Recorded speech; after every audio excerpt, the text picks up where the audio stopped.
아멘. 오늘 말씀 우리 요한복음 14장 1절부터 7절 말씀 같이 보겠습니다. 교독할게요. 너희는 마음에 근심하지 말아라. 하나님을 믿고 또 나를 믿어라. 집에는 있을 곳이 많다. 그렇지 않으면 내가 너희가 있을 곳을 마련하라고 한다고 너희에게 말했겠느냐? 나는 너희가 있을 곳을 마련하러 간다. 내가 가서 너희가 있을 곳을 마련하면 다시 와서 너희를 나에게로 데려다가 내가 있는 곳에 너희도 함께 있게 하겠다. 너희는 내가 어디로 가는지 그 길을 알고 있다. 도마가 예수께 말하였다. 주님, 우리는 주님께서 어디로 가시는지도 모르는데 어떻게 그 길을 알겠습니까?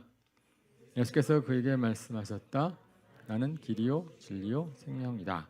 나를 거치지 않고서는 아버지께로 갈 사람이 없다. 같이 읽을까요? 시작. 너희가 나를 알았더라면 내 아버지도 알았을 것이다. 이제 너희는 내 아버지를 알고 있으며 그분을 이미 보았다. 아멘. 오늘 본문은 예수님께서 십자가에 돌아가실 것을 제자들에게 미리 말씀해 주시면서 주시는 말씀이죠. 예수님을 잘 따라가던 제자들이 예수님이 갑자기 십자가에 돌아가시면 얼마나 당황했겠어요?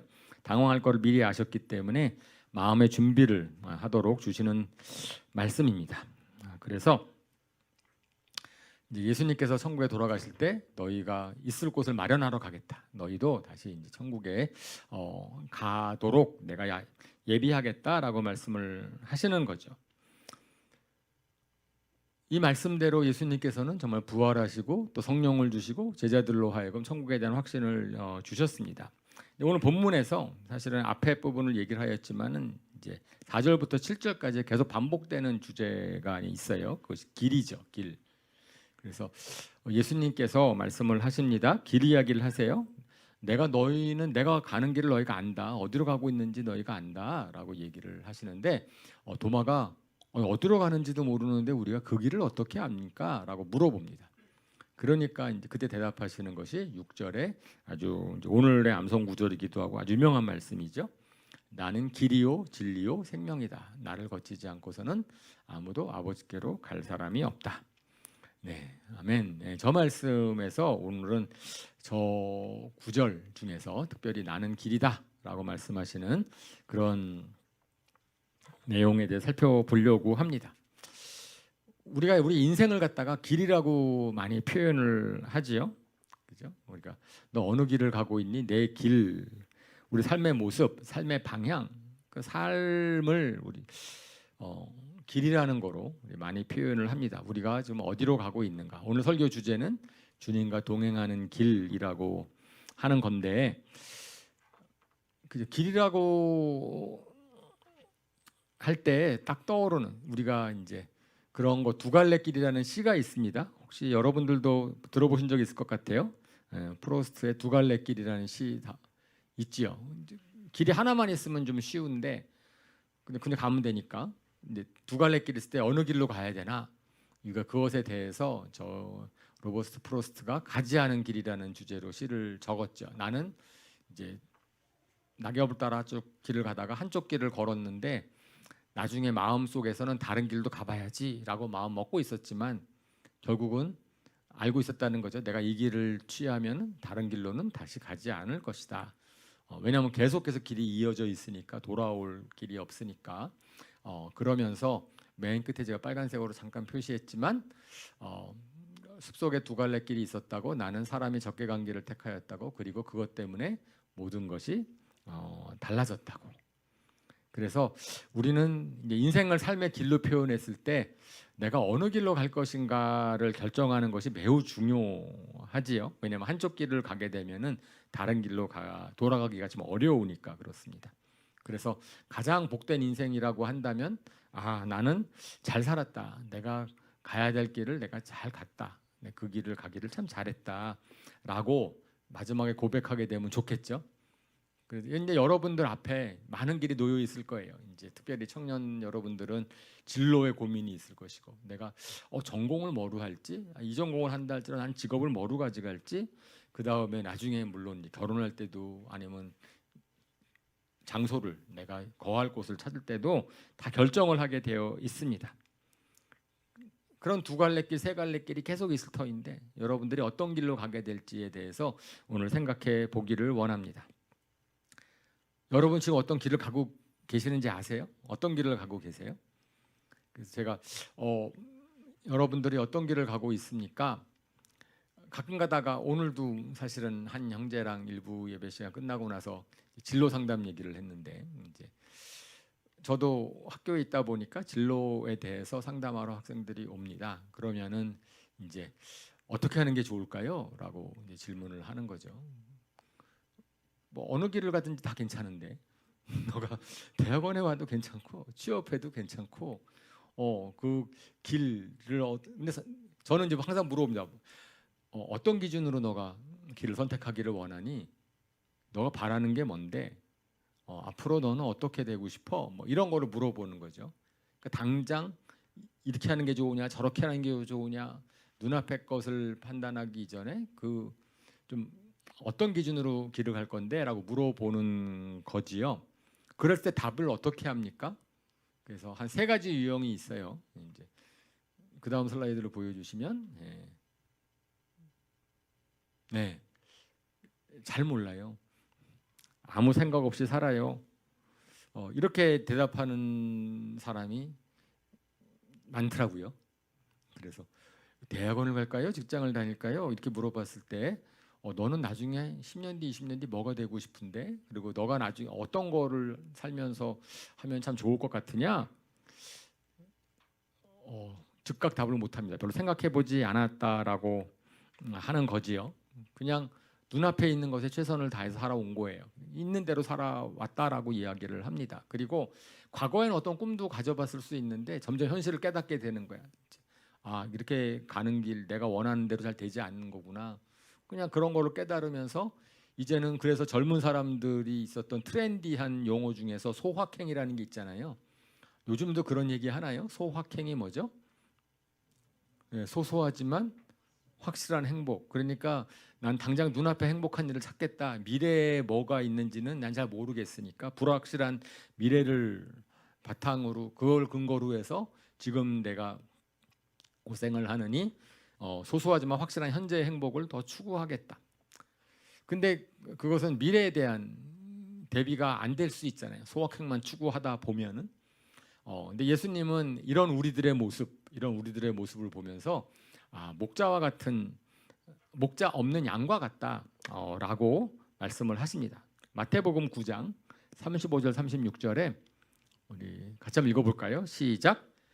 예수께서는 모든 도시와 마을을 두루 다니시면서 유대 사람의 여러 회당에서 가르치며 하늘나라의 복음을 선포하며 온갖 질병과 온갖 아픔을 고쳐주셨다. 예수께서 무리를 보시고 그들을 불쌍히 여기셨다. 그들은 마치 목자 없는 양과 같이 고생에 지쳐서 기운이 빠져 있었기 때문이다. 예수님은 이 땅에 오시면서 많은 사람을 만나셨어요. 제가 지난번에 설교할 때 제목이 세리와 죄인들의 친구라는 제목으로 말씀을 전했었는데 예수님은 세리와 죄인들의 친구가 되기 위해서 오셨습니다. 예수님을 만나기 전까지 세리와 죄인들은 어떻게 살았을까요? 뭘 위해 살았을까요? 아마 비슷했을 것 같아요. 나는 잘 몰라요. 미래는 잘 모르는데 그냥 오늘 나의 유익, 나의 행복을 위해서 삽니다라고 얘기했을 거예요. 근데 예수님께서 그들을 만나 주셔서 그들에게 새로운 길을 제시해 주시고 또 새로운 삶을 살게 하시고 친구가 되게 하셨다라고 얘기를 하였던 거지요. 근데 그런 것에 대해서 기본적으로 성경에서 뭐라 그러냐면은 예수님은 그런 세리와 죄인들을 보면서 어떤 생각을 품었겠어요? 불쌍히 여겼어요. 긍휼하게 여겼어요. 저렇게 살지 않아도 되는데 저게 그들의 삶이 아닌데. 마찬가지로 오늘날의 누구든지 간에 미래가 어떻게 될지는 몰라서 오늘의 소소한 행복을 찾는 사람들을 보면은 어쩌면은 저렇게 얘기하지 않으실까? 목자 없는 양이라고 하지 않으셨을까?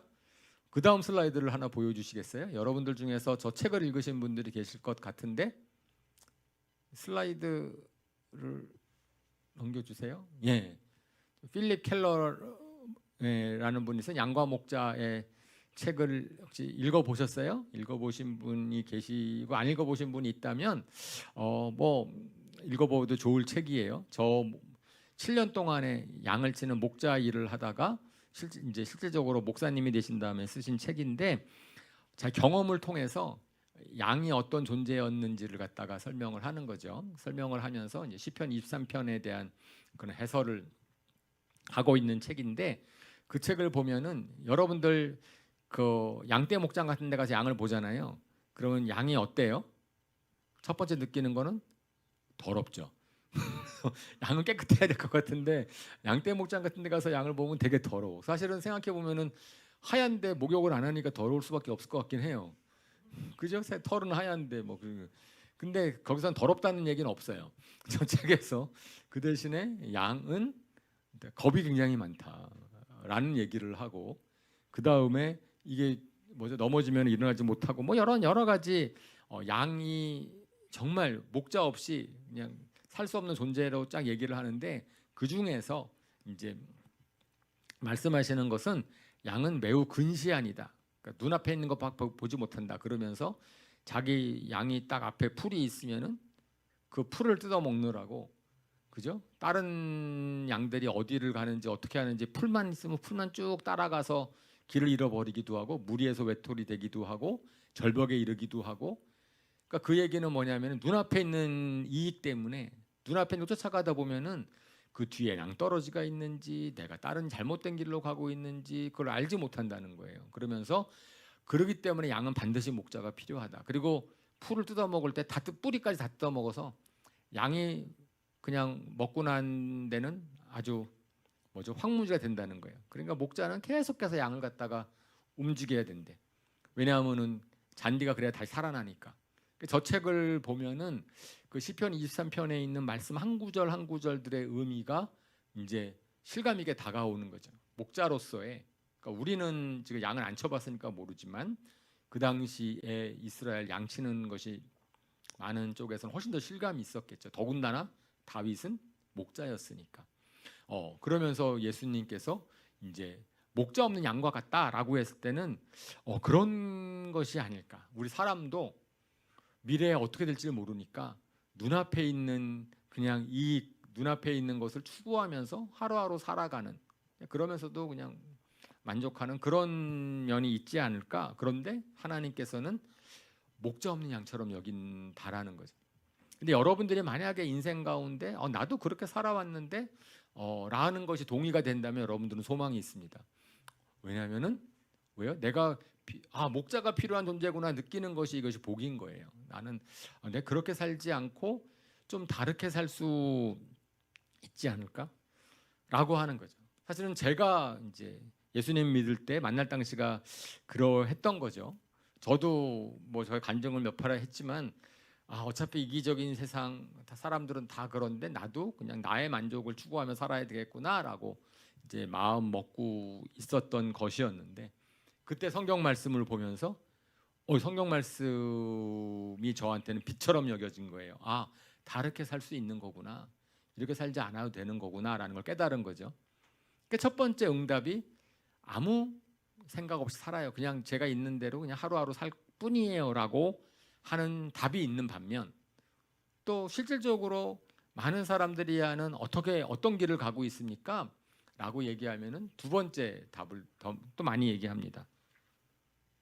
두 번째 답이 뭐였어요? 아까 제가 잠깐 보여드린 답이 다른 사람이 가는 길을 따라갑니다. 그냥 친구들이 가는 길을 따라가고요. 근데 저를 가만히 보니까 제가 그렇게 왔더라고요. 제가 공대를 갔잖아요. 왜 공대를 진학했겠어요? 대학 때, 고등학교 갈 때 다 저희 부모님들이나 주변 사람들은 저보고 다 의대 가라 그랬어요. 근데 제가 공대를 갔어요. 의대를 가지 않은 이유는 저희 막내 이모랑 외삼촌이 의사셨는데 공부를 너무 열심히 하더라고. 고등학교 때 공부했는데 대학교 때 가서 공부를 또 하기가 싫었어.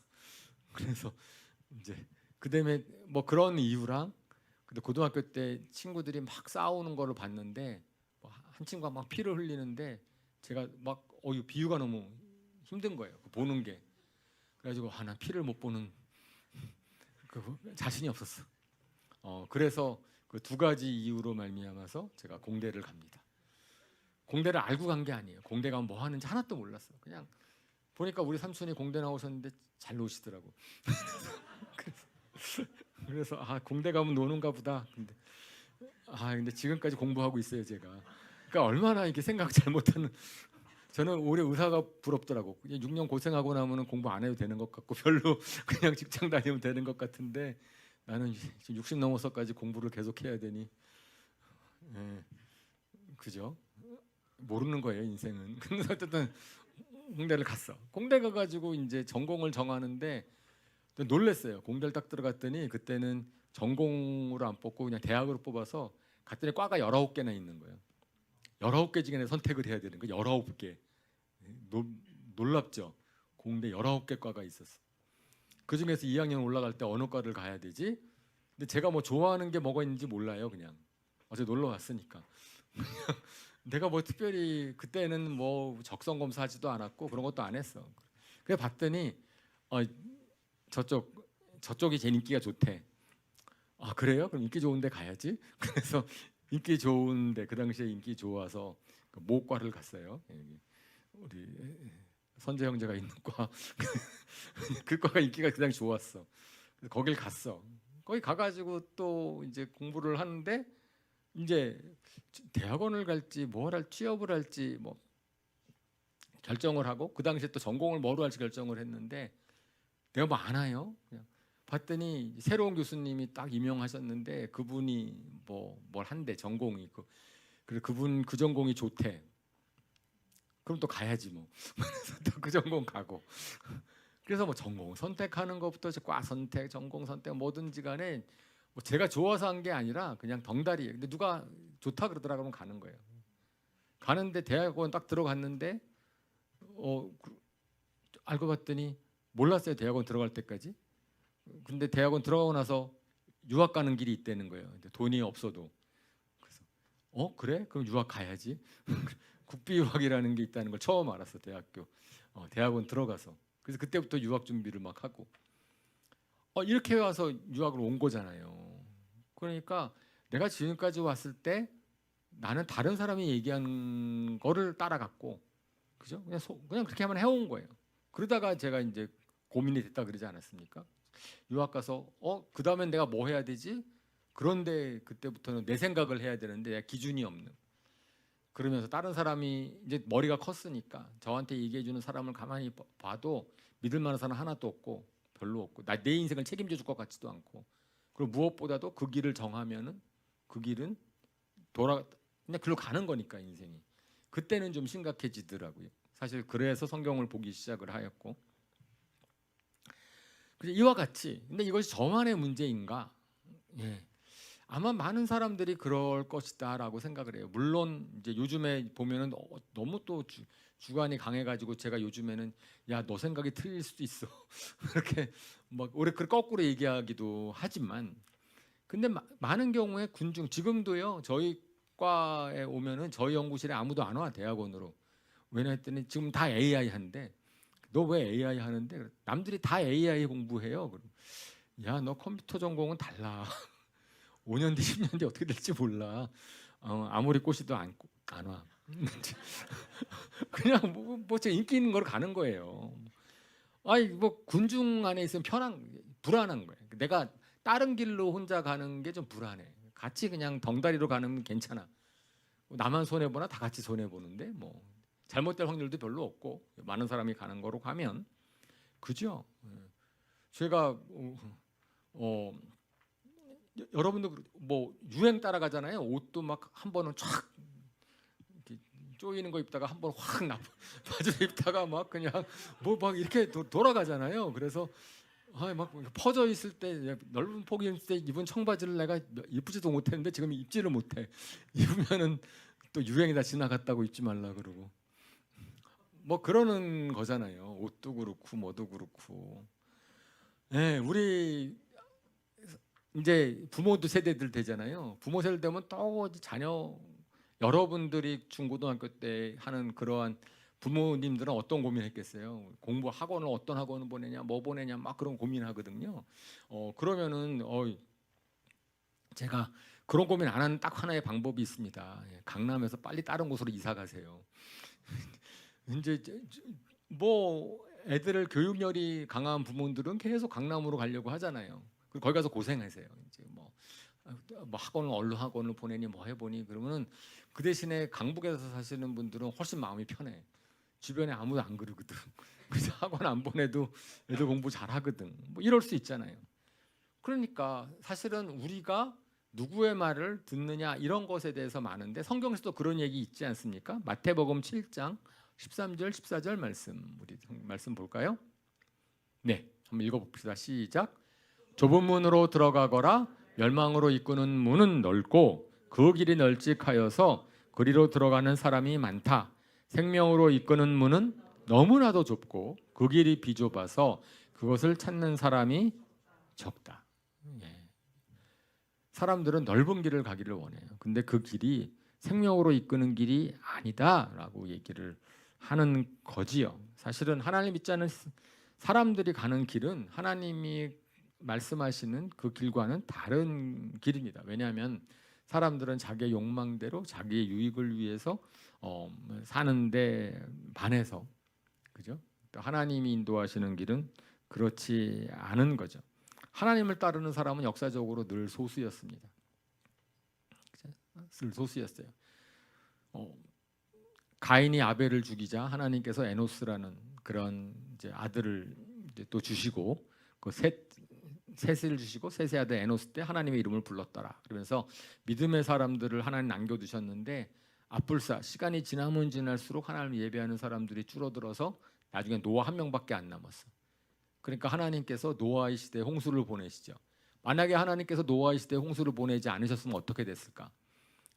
그러면은 저는 노아마저 죽어버리면 어떻게 될까? 하나님을 예배하는 사람들이 없어질 것 같은데.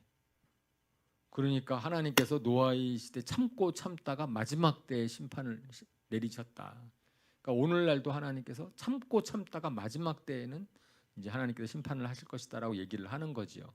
그러니까 노아만이 혼자만이 하나님께 의로운 사람이 되었을 때 하나님께서 노아를 통하여서 다시 이제 하나님께로 예배하는 사람을 남기기 위해서 심판을 하리시고 그래서 노아의 후손들이 살아남았는데 그러면은 이제 그거를 생각해서 하나님을 계속 예배했으면 좋겠는데 사람들은 또 그렇지 않았단 말이에요. 결국 소수의 사람들 또 아브라함을 통한 믿음의 사람들을 남겨주셨죠.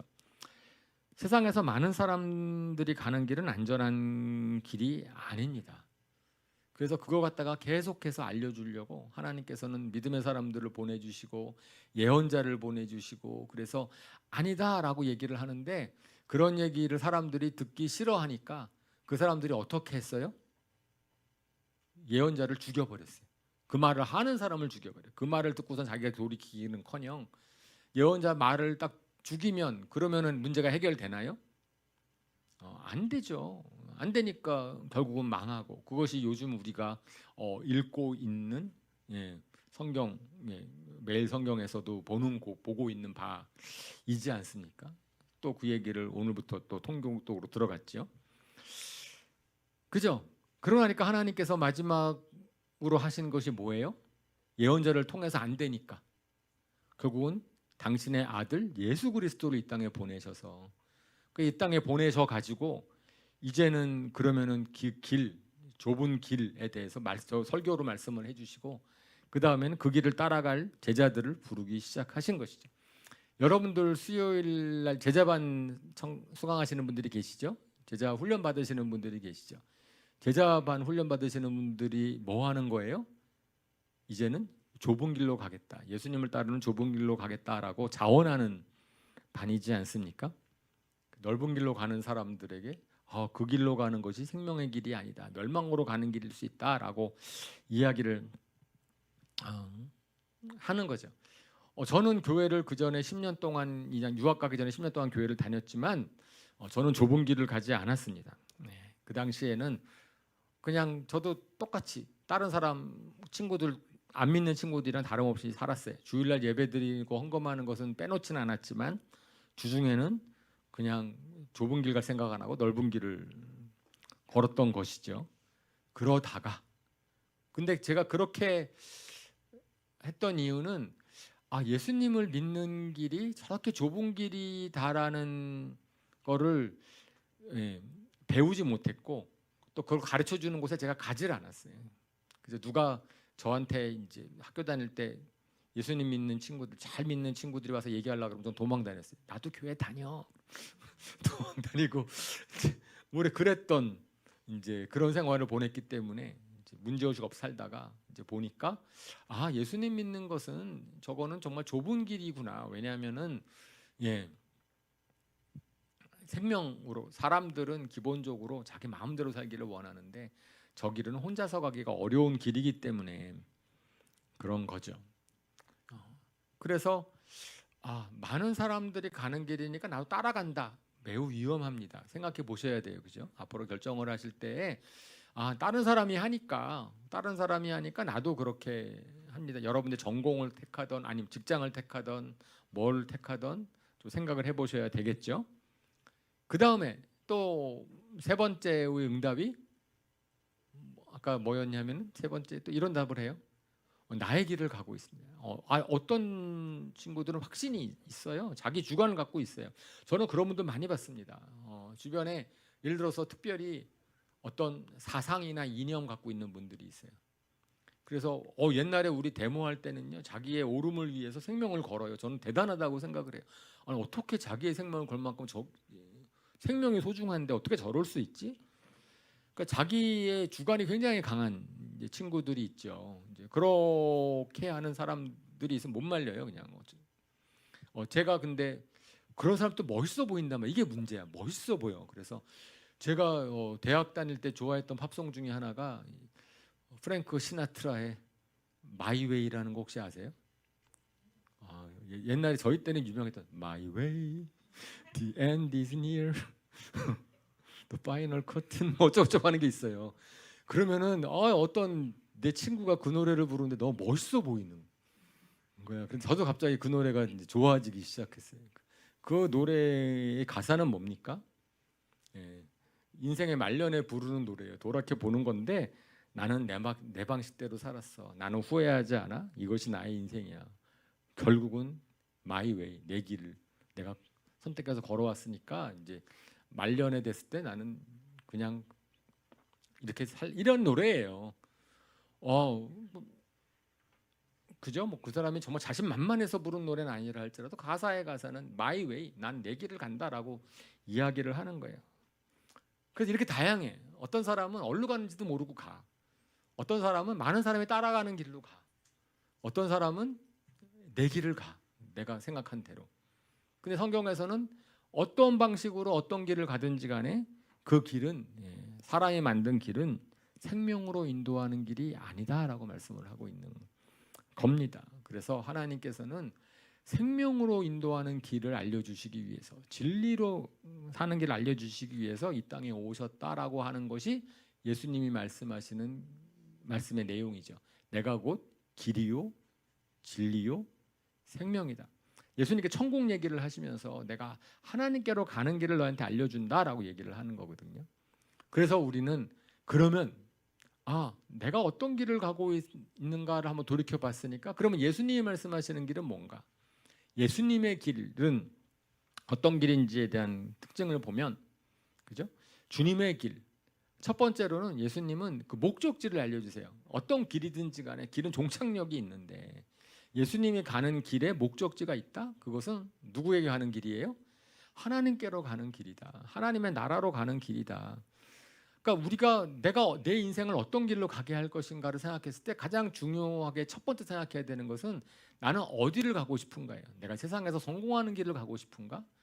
나는 내가 젊었을 때 사실은 여러분들 내가 지금 막 놀고 싶어서 내 마음대로 살 거야 라고 하지만 여러분들 한 10년 20년 살고 나면은 몸에 힘 빠지고 늙어지고 병나고 그러면은 놀고 싶어도 못 놀아요. 제 친구들 저랑 같이 막 놀았던 친구들 지금 만나잖아요. 다 재미없게 살아요. 놀 힘이 없어. 시간도 없고 돈도 없고 뭐 아무것도 없어. 그래서 그때는 막 그냥 놀았지만 여러분 뭐 그걸 위해 살 겁니까? 아니면은 뭐 성취해 살 겁니까? 그런데 예수님께서는 목적지를 바라라는 거예요. 이 길이 생명으로 인도하는 길이다. 하나님께로 인도하는 길이다라고 이야기하는 거죠. 여러분들이 그래서 생각을 할 때 내가 어떤 길로 갈 것인가, 그 길이 내가 정말 목적지가 뭔가. 그래서 존 버년이 철로 역정이라는 책도 쓰잖아요. 하나님의 나라로 가는 길이 그 순례자의 길이다. 필그림, 우리는 순례자다라고 얘기하는데 그것은 목적지가 어디냐에 따라 다른 거예요. 그죠? 성공을 따라가는 길이라고 하면 순례자라고 하지 않지요. 그러니까 순례자, 그 생명의 길, 목적지를 먼저 점검해 봐야 되는 것이고, 두 번째는 길 자체라고 하는 것은 목적지까지 인도하는 과정이에요. 과정. 그래서 예수님이 길이다라고 말씀하셨을 때에는 그것은 목적지가 하나님께로 가는 것이기도 하지만, 예를 들어서 목적지가 저긴데 여기 있는데 내가 어느 길로 가야지 목적지에 도달하는지 모를 수 있거든요. 그러니까 예수님께서는 내가 목적지가 하나님의 나라를 인도하는 길이라는 걸 설명해 주셨을 뿐 아니고 그 과정도 내가 이제 너한테 알려주시는, 예수님 자신이 길이 되신다라고 말씀을 하시는 거죠. 그래서 성경에 보면은 기독교라는 용어를 설명하기 전에 사도행전 9장 2절에 특별히 이렇게 얘기를 해요. 어떻게 표현하냐면은 그 도를 믿는 사람들, 길도자 써서 한자로서는 the way예요. the way, 그 길을 가는 사람들. 그러니까 기독교라고 하는 이런 종교로서 하나의 틀이 되기 전에 예수님이 가르쳐 주신 것을 따라가는 사람들, 그걸 the way, 그리고 도예요. 도라고 얘기를 하는데, 도가 뭐죠? 도 닦는다 내가. 우리 도를, 우리가 길을 닦고 있어요 지금. 도라는 게 뭐죠? 개념이? 도라는 거는 사람들이 그냥 이거 정말 인생에 사람이 살아야 될 도리가 뭐지? 사람이 사는 원칙이 뭐지? 이런 걸 연구하는 거거든요. 사람이 마땅히 살아야 되는 방식이 어떤 방식이지? 그런 것들을 연구하는 게 도란 말이에요. 그러니까 예수님께서는 사실은 여러분들 정말 예수님 잘 믿잖아요. 그러면 여러분 도사 됩니다. 거의 세상에서 다른 득도한 사람이랑 비교가 비슷해요, 여러분들. 왜? 예수님 자신이 길이기 때문에 우리는 마땅히 사람이 어떤 식으로 걸어가야 되는지를 알고 있는 사람들이거든요. 그리고 이렇게 가는 사람들이니까 그런 거죠. 근데 저는 옛날에 제가 어떻게 생각했었는지 잘못 생각했던 거고, 지금 생각하면 그렇게 생각하는 자체가 우습긴 한데, 요즘도 예수님 믿는 것을 단순히 천국행 입장권으로 생각하는 분들이 있어요. 그냥 죽어서 가는 곳이라고, 천국에 간다, 그럼 나 천국에 갈 사람이야. 그러니까 믿음으로 입장권은 일단 가졌으니까 그 대신에 나는 됐고 그 다음에 내가 어떻게 사는지에 대해서는 간섭하지 마.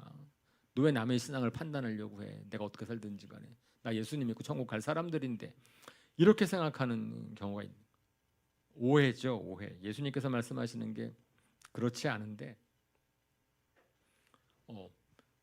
이게 방식이 다르면, 그러니까 예수님이 길이시라는 얘기는 예수님이 살아가는 방식이랑 다르면, 그러면 어쩌면은 우리가 목적지에 도달하지 못할 수 있는, 목적지에 갔다고 할지라도, 예를 들어서 바리새인과 그 당시에 율법학자들은 본인들도 분명히 하나님을 믿는다고 했고 하나님께로 간다고 생각을 했어요.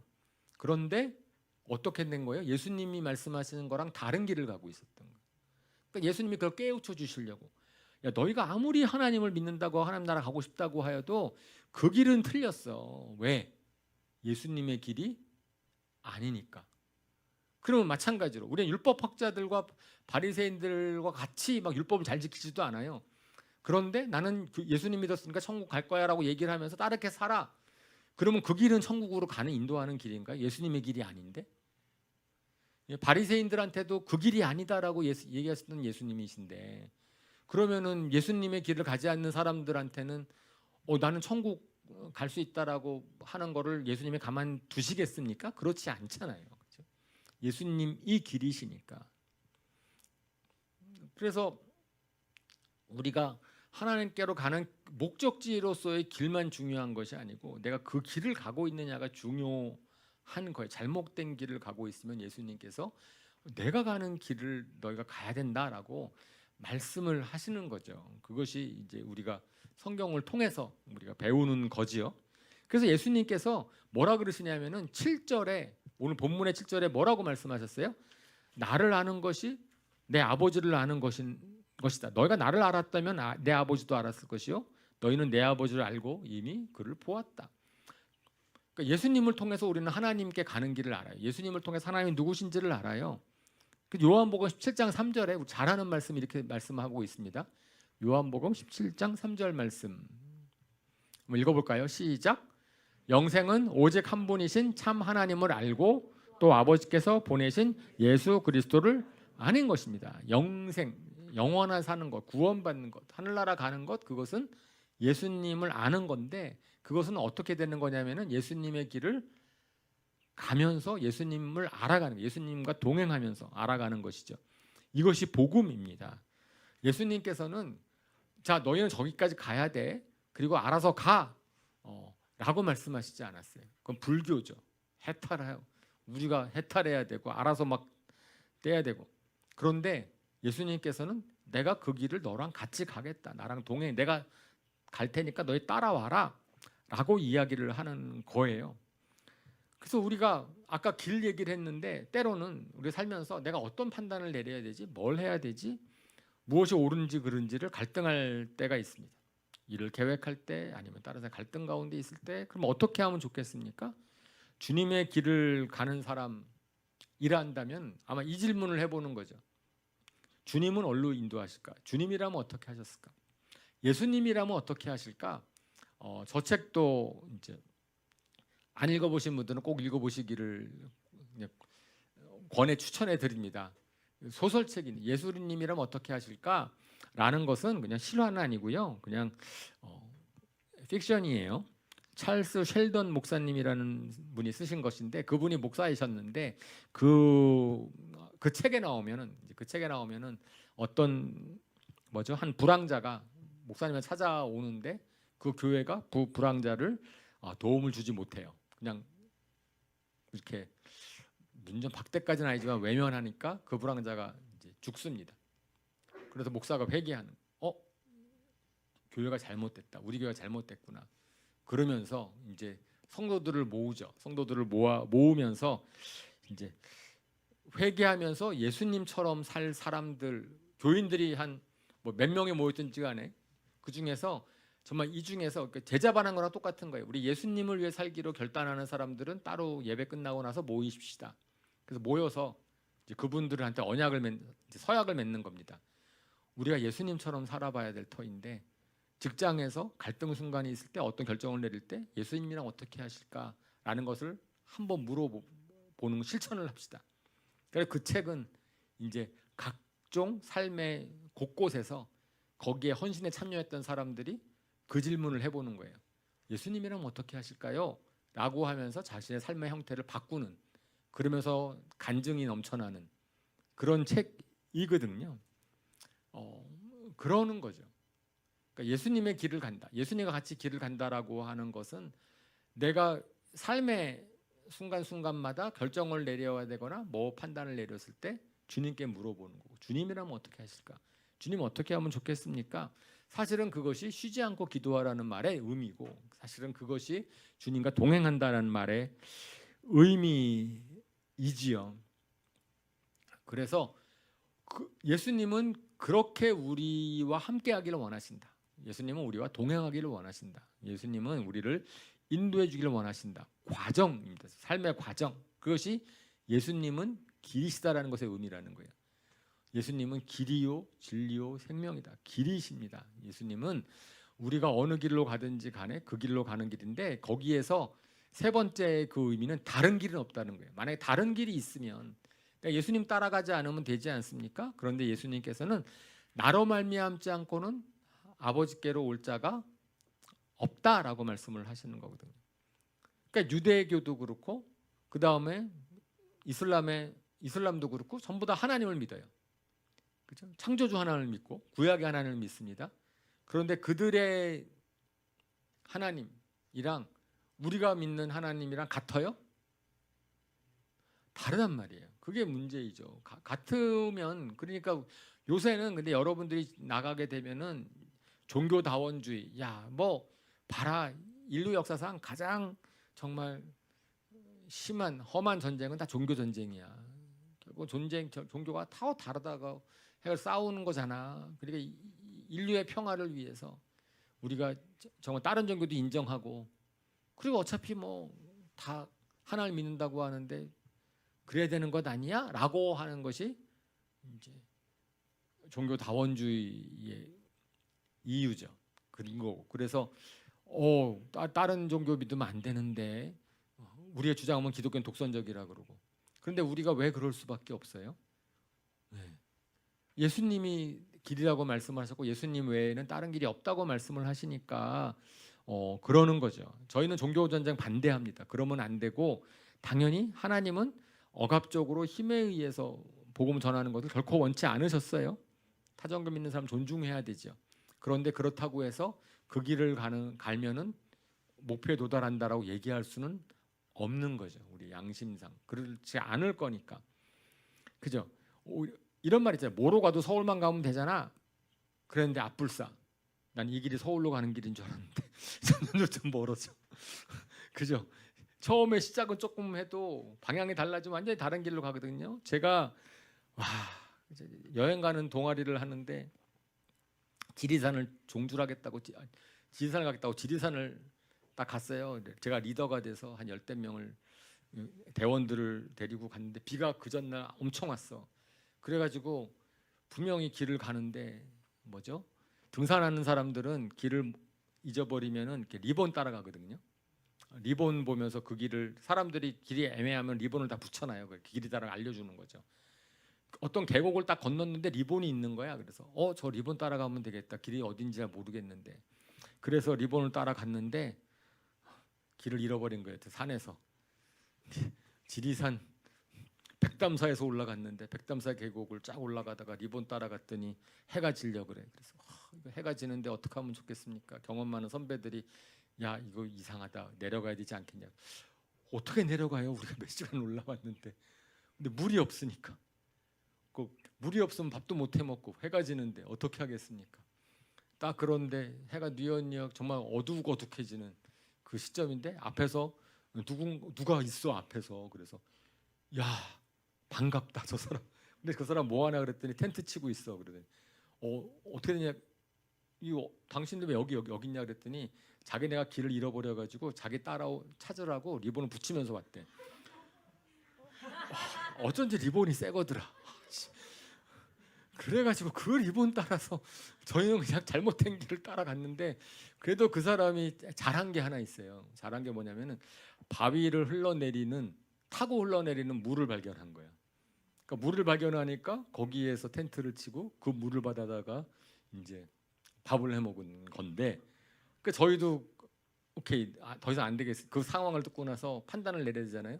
그래서 비탈길 있는 거기에 이제 텐트를 치고 그 다음에 밥 해 먹고, 제가 리더니까 아침에 새벽에 일어나서 이제 그 다음날 아침에 판단을 내려야 되니까 딱 나와서 봤더니 산에서 어떤 할아버지가 하얀 고무신 신고 지팡이 들고 막 내려오는 거야. 그래가지고 새벽 6시, 아침 6시에 그분을 만나가지고 저 길을 잃어버렸습니다. 우리 보고 여기 왜 있니? 그래서 당신 뭐 하는 사람? 자기 10만이라고. 그러면서 저 왜 있냐 그래가지고 그분한테 물었더니 우리는 이 산을 갔어야 됐는데 길을 잡고 옆에 산을 간 거예요. 1700m의 다른 옆에 산을 가가지고 결국은 여행 만쳤지. 이렇게 그 산 내려오는 길로 해서 그 여행을 마무리했던 적이 있습니다. 길게 얘기했지만 어쨌든 나는 분명히 저 산으로 가려고 길을 걸었다가 길을 따라갔는데, 그죠?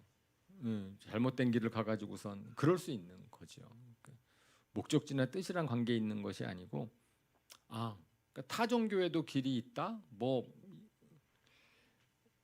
예수님이 그렇게 말씀하지 않으셨기 때문에, 다른 길이 없다라고 말씀하셨기 때문에 저희가 다른 길은 없습니다. 우리가 믿는 사랑의 하나님, 그런 하나님, 예수님이 가르치신 하나님이신 거죠. 그 다음에 나아가서 우리 예수님께서는 당신이 길이시지만 그 길은 뭐예요? 새로운 길일 수 있어요. 우리가 전혀 알지 못했던, 주님은 길을 만드시는 분이십니다. 우리가 이사야서 43장 11절과 18절 19절 이것은 잘하는 말씀이죠. 다시 읽어보겠습니다. 시작. 나 곧 내가 주이니 나 말고는 어떤 구원자도 없다. 너희는 지나간 일을 기억하려고 하지 말며 옛 일을 생각하지 말아라. 이제 내가 새 일을 하려고 한다. 이 일이 이미 드러나고 있는데 너희가 그것을 알지 못하겠느냐? 내가 광야의 길을 내겠으며 사막에 강을 내겠다. 예. 길이 없는 곳에서 하나님 예수님께서는 길을 내시는 분이십니다. 그죠? 예수님이 길이시다라고 하는 것은 예수님을 따라가면은 그것이 길인지 아닌지 잘 모르겠어. 맞는지 잘 모르겠는데 예수님께서는 길을 내실 수 있는 분이시다라는 믿음을 갖는 거죠. 우리 교회가 이곳에 오게 된 것도 저는 예수님께서 우리가 알지 못했던 길을 열어주신 것이라고 저는 믿습니다. 개인적으로 그런 감정들이 종종 있어요. 저는 어떤 문제가 생겼는데 이 문제는 이 방식대로 해결돼야 될 것 같은데 그런데 해결이 안 되는 거야. 그런데 하나님께서 전혀 다른 방식으로 문제를 해결해 주시는 경우가 많이 여러 번 경험을 합니다. 연구에 있어서도 그렇고 제가 다른 개인적인 일도 그렇고 혹시 여러분들 가운데 내가 지금 광야에 있다고 길을 잘 못 찾겠다고 그렇다면은 그때는 맡기는 거예요. 주님한테.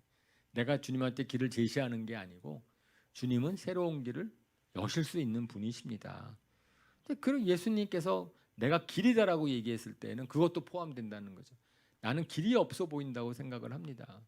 그랬을 때 예수님께서는 너희가 나만 쫓아오면 나만 따라오면 그러면 내가 길을 열어주겠다라고 말씀을 하시는 거죠.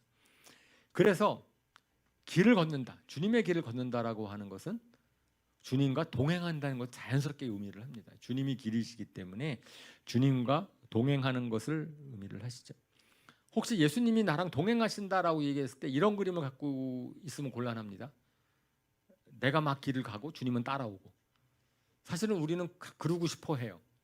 주님 저를 좀 도와주세요. 저를 따라와 주세요. 저와 동행하여 주세요. 그래서 성경에서는 그 어떠한 것도 그렇게 얘기하고 있지 않죠. 우리 거꾸로 어떻게 돼야 되는 거예요? 반대죠. 우리가 주님을 따라가는 겁니다. 그게 어려운 거예요. 우리가 주님의 길을 가기 어려운 이유가 내가 곧 길이다라고 했는데 우리가 주님의 그런 말씀에 순종해서 주님을 따라가기 어려운 이유가 그죠? 내가 앞장서서 가는 게 아니기 때문에 내가 주님을 따라가는 길이기 때문에 어려운 거죠. 누가복음 9장 23절 말씀 같이 한번 읽어볼까요? 시작. 그 다음 슬라이드. 네, 한번 읽어봅시다. 시작. 그리고 예수께서 모든 사람에게 말씀하셨다.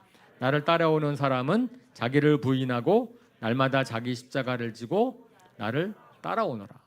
예, 주님을 따라가려면 그저 두 갈래 길인 것처럼 내가 가는 길을 내가 못 가야 되니까 결국 자기를 부인하는 과정이 필요할 수밖에 없는 거지요. 그래서 예수님 믿는다고 하면서 자기 부인되지 않는 사람들을 그래 종종 봅니다. 많이 봐요. 왜요?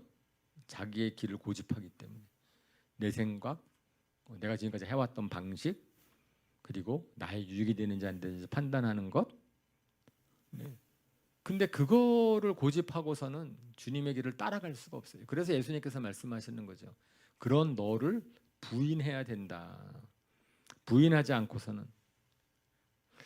근데 어떻게 자기를 부인합니까? 성경에 예가 있어요. 베드로가 어부였는데 주님을 따라갑니다. 우리가 레위가 세리였는데 주님을 따라가요. 과거의 직장을 포기합니다. 왜요? 자기가 어부가 되는 것보다는 주님을 따라가는 것이 자기한테 좋을 것이다라는 믿음이 있었기 때문에 자기가 세리로 더 사는 것보다는 주님을 따라가서 새로운 삶을 사는 게 자기한테 더 좋을 것이라는 것을 자기가 믿었기 때문에 결국은 자기 부인은 뭐랑 관계에 있어요? 주님에 대한 믿음이란 관계에 있어요. 내가 주님을 따라가는 것이 나에게 더 좋다, 나에게 더 유익이다 라는 믿음이 있을 때 부인이 됩니다. 그 믿음 없으면 결코 부인 안 돼요. 그죠? 내가 못 믿겠는데 결국 믿음의 문제일 수 있는 거예요. 자기 부인은. 근데 주님을 따라간 사람들은 한결같이 그냥 예수님은 안 따라온다고 뭐라고 안 그러세요. 어쩔 수 없다. 너 그렇구나. 나는 가니까 넌 따라오려면 따라와라 라고 말씀하실 때 따라가는 사람들은 주님을 따라가는 것도 좋다라는 것을 우리가 믿었기 때문이죠. 이사야서 55장 8절에서 9절 말씀 한번 읽어볼까요? 시작. 나의 생각은 너희의 생각과 다르며 나의 길은 너의 길과 다르다. 주님께서 하신 말씀이다. 하늘이 땅보다 높듯이 나의 길은 너의 길보다 높으며 나의 생각은 너의 생각보다 높다. 구절의 말씀을 믿는다면 다른데 나의 길과 주님의 길이 다른데 주님의 길이 나의 길보다 높으면, 그죠? 높다는 얘기는 더 가치 있고 의미 있고 그렇다는 것을 믿으면 주님의 길을 따라갈 수 있는 거죠. 그래서 그것이 이제 아브라함이 그것의 목표입니다. 아브라함에게 하나님께서는 가나안 땅으로 가라라고 목표를 주셨어요. 그런데 지도를 안 주셨어. 지도를 안 주시고 한 걸음 한 걸음 인도하십니다. 한 걸음 한 걸음, 한 걸음 한 걸음 인도하세요. 아브라함은 목표는 알았는데 가는 길에 얼마 걸릴지 몰랐어요. 아마 아브라함한테 야, 너가 가나안 땅으로 가지만 결국은 너는 그 땅에 결국 나그네로 살다가 죽을 거야. 너 400년이 훨씬 지난 다음에 너 자손이 드디어 가나안 땅에 정착하게 될 거야. 그 얘기를 아브라함한테 미리 하셨으면 아브라함이 고민 많이 했을 거예요. 내가 따라가는 게 좋을까? 아브라함은 가나안 땅에 가면 막 이미 자기를 위한 자리가 딱 준비되어 있고 뭐 이랬을지도 몰라요. 그렇게 상상했을지도 몰라. 근데 그렇게 가다가 보니까 점점 알게 되고 그냥 살아가게 되는 거죠. 만약에 제가 예수님을 믿었을 때 야, 순애야 너 나 믿고 나서 20년 지나고 10년 지나면 너 이렇게 된다? 그러면 제가 믿을 수 있었을까? 따라갈 수 있었을까? 못했을 수 있어요. 그죠? 근데 하나님께서는 그렇게 안 하시고, 그죠? 한 걸음 한 걸음 동행하시면서, 왜? 우리의 믿음도 자라나야 되니까. 결국은 자기 부인이나 회개나 그 모든 것들은 과정입니다. 여러분들 한 번 회개한다고 끝난다고 생각하지 마시고 한 번 자기 부인한다고 끝난다고 생각하지 마세요. 이것은 그냥 주님과 가다 보면은 믿음도 자라나고 그렇게 되면 자기 부인할 영역도 더 쉬워지고 커지고. 그러니까 제가 막 자기 부인 이게 막 겁이라 가지고선 따라가는 것 자체를 갖다 겁내지 마시고, 그죠? 단순히 주님이 인도하시는 길에 나는 동행하고 싶습니다. 가다 보면 되어지는 겁니다. 억지로 하나님께서는 안 하세요. 그래서 자기를 부인하고 십자가를 지라라고 말씀을 하시는 거죠. 십자가를 진다라는 것은 오늘 설교 안 하겠습니다. 시간 다 지나갔고 저것만 해도 이제 1시간 한 편의 설교가 더 있어야 되는데, 결국은 십자가를 진다라는 것은 뭐예요? 그것은 나를 위해 살지 아니하고, 저는 이거는 꼭 얘기하고 싶어요. 십자가를 진다. 예수님께서 십자가를 지신 이유는 우리를 위해서 지셨습니다. 하나님께서 우리에게 예수님에게 맡기신 사명인데 그것이 세상의 길과 주님의 길이 구별되는 확실한 차이입니다. 세상의 길은 나를 위해 살도록 계속 너 중심적으로 너를 생각해라라고 얘기를 하는데, 하나님의 길은 아니에요. 하나님을 위해서, 다른 사람을 위해서. 그래서 특별히 내가 어떤 직장을 가질까, 어떤 결정을 내릴까, 두 개 비슷비슷하잖아요. 그러면은 아마 나를 위해서 선택하는 길보다는 반대길을 선택하는 게 더 맞은, 하나님의 뜻에 맞을 겁니다. 다른 사람을 위해서. 여러분들 공부를 하거나 직장을 잡거나 뭘 하거나 할 때 꼭 내가 어떤 일을 하는 것이 내 주변의 사람들한테 더 유익일까, 내가 사람들을 더 위해서 봉사할 섬길 수 있을까, 이렇게 생각해 보는 거죠. 십자가를 지는, 그렇게 되면은 달라질 거예요. 하나님께서 우리를 복의 근원으로 삼으실 겁니다. 우리를 쓰실 거예요. 우리를 통해서 하나님이 주변에 복을 받게 하실 건데, 그렇게 되려면 우리가 먼저 복을 받아야 되거든요. 우리가 복이 넘쳐야 복의 근원도 되고, 기쁨이 넘쳐야 기쁨도 전해지는 거고, 그걸 믿을 수 있느냐, 나의 길, 예수님의 길을 너가 걸을 수 있느냐 라고 오늘 물어보시는 거죠. 이제 말씀을 정리하겠습니다. 그죠? 우리가 어떤 길을 가고 있는가라는 것은 삶의 순간순간의 판단의 근거에서 내가 어떠한 판단을 내리고 어떤 결정을 내릴지에 대한 그러한 순간순간의 질문이에요. 그동안에 나는 어떻게 살아왔지? 다른 사람의 뜻을 했나? 내 고집을 피웠나? 그냥 아무 생각 없이 당장에 소확행했나? 아니요. 오늘 본문에서는 그러지 말라고, 주님의 길을 생각해 보라고, 따라가라고 말씀을 하십니다. 주님은 길을 만드시는 분이시기도 하세요. 그래서 여러분들이 이제 예수님이 길이시다라는 말씀의 의미를 좀 그런 의미로 생각해 보시고 예수라면 어떻게 할 것인가 한번 물어보시면서 사시는 저와 여러분 되시기를 주님의 이름으로 축원합니다. 아멘. 우리 눈을 감고 우리 오늘 잠깐 말씀 기억하면서 결단합시다. 헌신합시다. 주님, 제가 지금까지 어느 길로 가고 있는지 잘 몰랐는데 하나님 정말 좁은 길, 주님을 따라가는 길, 주님과 동행하는 길, 그 길을 가기를 원합니다. 그 길이 생명의 길이고 그 길이 진리를 위하는 길이고 그 저를 위하는 길이고 다른 사람에게도 영향을 끼치는 길, 그 주님의 길을 걸을 수 있게 하여 주십시오. 같이 기도하시겠습니다.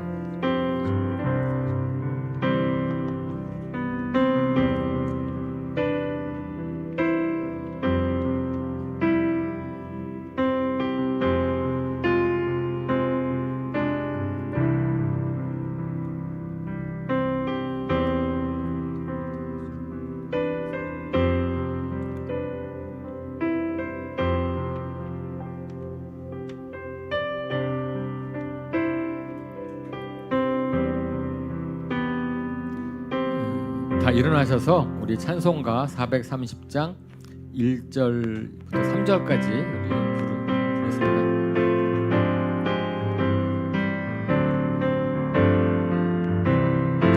주와 같이 길 가는 것 즐거운 일 아닌가.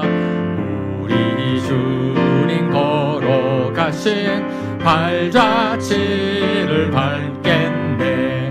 한 걸음 한 걸음 주 예수와 함께 날마다 날마다 우리 걸어가. 박수 치면서 불러야 될 것 같아요. 어린아이 같은 우리 미련하고 약하나 주의 손에 이끌리어 생명길로 가겠네. 한 걸음 한 걸음 주 예수와 함께 날마다 날마다 우리 걸어가리. 꽃이 피는 들판이나 험한 골짜기라도 인도하는 대로 주와 같이 가겠네. 한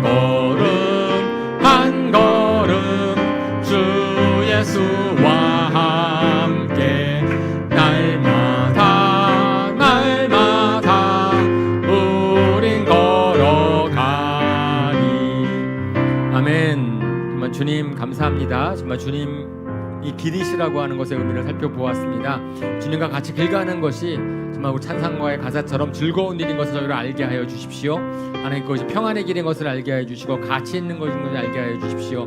저희가 저의 길을 가고 있었다면은 하나님 그걸 돌이킬 수 있는 용기도 허락하여 주시고 무엇보다도 정말 믿음을 허락하여 주십시오. 주님이 인도하시는 그 길이 정말 저희에게 최선의 길인 것을 저희를 알 수 있게 하여 주셔서 한 걸음 한 걸음 우리가 1년 뒤는 모르지만 10년 뒤는 모르지만 하나님 오늘 주님께서 인도하시는 길을 같이 걸어가는 저희들 될 수 있도록 인도하여 주시옵소서. 하나님 감사드리며 이 모든 말씀을 예수님의 이름으로 기도합니다. 아멘.